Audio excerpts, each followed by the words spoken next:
Hi friends, பருப்பு உருண்டை குழம்பு எப்படி வைக்கிறதுன்னு பார்க்கலாம் வாங்க. இது ஒரு சவுத் இண்டியன் டிஷ்ஷு. இது ரொம்பவே டேஸ்டியாக இருக்கும் இந்த குழம்பு. வாங்க எப்படி பண்ணுறதுன்னு பார்க்கலாம். போகிறதுக்கு முன்னாடி சேனல் சப்ஸ்கிரைப் பண்ணிக்கோங்க. ஃபஸ்ட்டு உருண்டை எப்படி ரெடி பண்ணுறதுன்னு பார்க்கலாம். குழம்பு வைக்கிறதுக்கு ஒரு 2 ஹவர்ஸ்க்கு முன்னாடி கடலைப்பருப்பு ஒரு கப்பு ஊற வச்சுக்கோங்க. இப்போ நான் செய்கிற அளவு ஒரு 5 பேர் சாப்பிடக்கூடிய அளவுக்கு நான் செய்கிறேன். உங்களுக்கு தேவையான அளவு நீங்கள் பருப்பு ஊற வச்சுக்கோங்க. ஊறின கடலைப்பருப்பை நம்ம மிக்சியில் போட்டு ஒன்றும் பாதியுமாக பொறன்னு அரைச்சி எடுத்துக்கலாம். 2 வெங்காயம் நைஸாக கட் பண்ணி உருண்டை பண்ணுறதுக்கு நம்ம தனியாக எடுத்துக்கலாம்.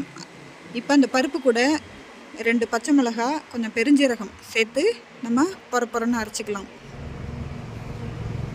அந்த கட் பண்ண வெங்காயத்தை அரைச்ச பருப்போடு சேர்த்து இந்த மாதிரி நம்ம மஞ்சத்தூள், கருவேப்பிலை, உப்பு தேவையான அளவு இதை போட்டு நம்ம ஒரு பெசரி நம்ம உருண்டையாக பிடிச்சி இட்லி வேக வைக்கிற பானையில் ஆவியில் வச்சு நம்ம வேக வச்சு எடுத்துக்கலாம்.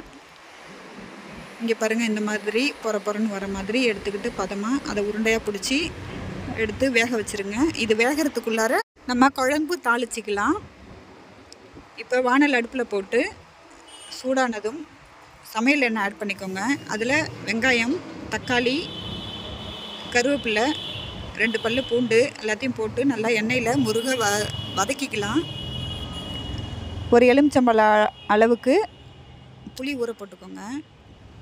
தேவையான அளவு காரப்பொடி போட்டுக்கோங்க. வீட்டில் நம்ம ஆர்டினரியாக யூஸ் பண்ணுற சமையல் தூள் காரத்துக்கு ஏற்ப ஆட் பண்ணிக்கோங்க. உப்பு தேவையான அளவு ஆட் பண்ணிக்கோங்க. இப்போது நம்ம புளியை ஒரு எலுமிச்சம்பழம் சைஸ் ஊற வச்சுருக்கோம் இல்லைங்களா, அதை நம்ம கரைச்சி அது கூட ஆட் பண்ணிக்கலாம். குழம்பு நல்லா கொதிக்கட்டும். அதுக்குள்ளே உருண்டை வெந்துருச்சான்னு பார்க்கலாம் வாங்க. இதை குழம்பு மூடி போட்டு கொதிக்க விடுங்க. குழம்பு கொதித்ததுக்கப்புறம் தேங்காய், பெருஞ்சீரகம் மிக்சியில் அரைச்சி அது கூட நம்ம ஆட் பண்ணிக்கலாம்.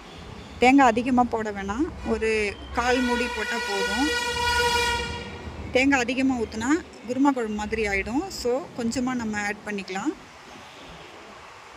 இதை பாருங்கள், இந்த பதத்துக்கு இருந்தால் போதும். இது நல்லா கொதிக்கட்டும். அதுக்குள்ளே உருண்டை எப்படி வெந்திருக்குதுன்னு நம்ம பார்க்கலாம் வாங்க. உருண்டை ரொம்ப நல்லா வெந்துருச்சு பாருங்கள்.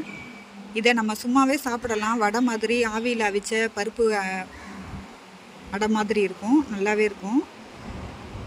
இப்போது இந்த உருண்டையை நம்ம குழம்புல போட்டு சாப்பிடக்குள்ள சுவை மிகுதியாக இருக்கும். ஏன்னா இந்த குழம்புடைய காரம், மசாலா எல்லாம் இந்த உருண்டை அப்சர்வ் பண்ணி நல்லா வெந்து போயிடும் குழம்புல. ஸோ செம்ம டேஸ்டியாக இருக்கும். நீங்களும் செஞ்சு பார்த்துட்டு சொல்லுங்கள் கமெண்ட்ஸில் குழம்பு எப்படி இருக்குன்னு சொல்லிட்டு. தொடர்ந்து இது போல் சமையல் வகைகளை பார்க்குறதுக்கு சேனல் சப்ஸ்கிரைப் பண்ணிக்கோங்க. Thank you friends.